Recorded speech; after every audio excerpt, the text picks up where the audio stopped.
Né à Haarlem, dans les Provinces-Unies, en 1599, Peter van Laar y reçoit sa première formation avant de partir pour l'Italie vers 1625. Il s'installe alors dans le quartier de Santa Maria del Popolo avec plusieurs de ses collègues et fonde la Schildersband, la bande des peintres en néerlandais, ou aussi appelée la communauté des Bandvogels, la bande d'oiseaux. Il s'agit d'une sorte d'association informelle regroupant principalement des peintres néerlandais et germaniques et gouvernée par toutes sortes de cérémonies d'initiation et de rites de passage, des baptêmes au cours desquels notamment chaque artiste reçoit un surnom. Van Laar devient ainsi Il Bamboccio, la poupée, dit le bamboche en français, en raison de son apparence physique étrange. Il avait en effet de longues jambes, un petit buste et presque pas de cou.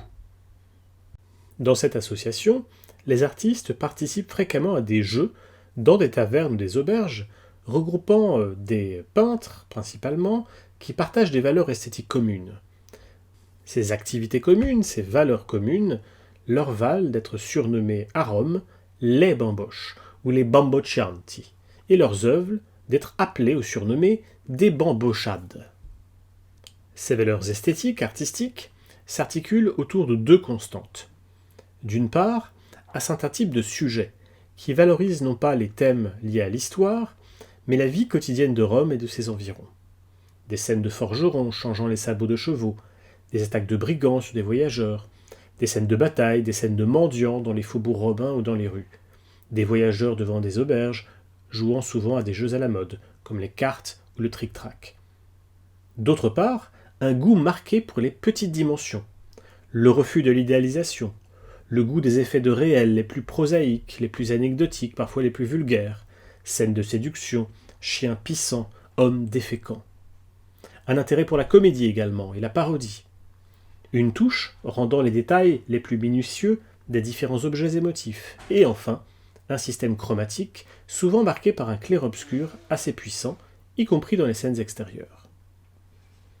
Suivant la mode caravagesque, les bambochades obtiendront un succès considérable, d'abord à Rome, puis dans le reste de l'Europe, aux grandes dames de certains peintres locaux. La réaction négative la plus célèbre au succès des bambochades est celle du peintre Andrea Sacchi, que nous avons déjà évoqué au premier épisode du chapitre 14. Dans une lettre adressée le 28 octobre 1651 à son ami le peintre Francesco Albani, dit l'Albane, il prend ainsi position contre certains peintres romains de son temps, qui, à la star de Peter van Laar et de ses suiveurs, acquièrent une popularité considérable en favorisant précisément une imitation plus directe de la nature et des sujets tirés de la vie ordinaire.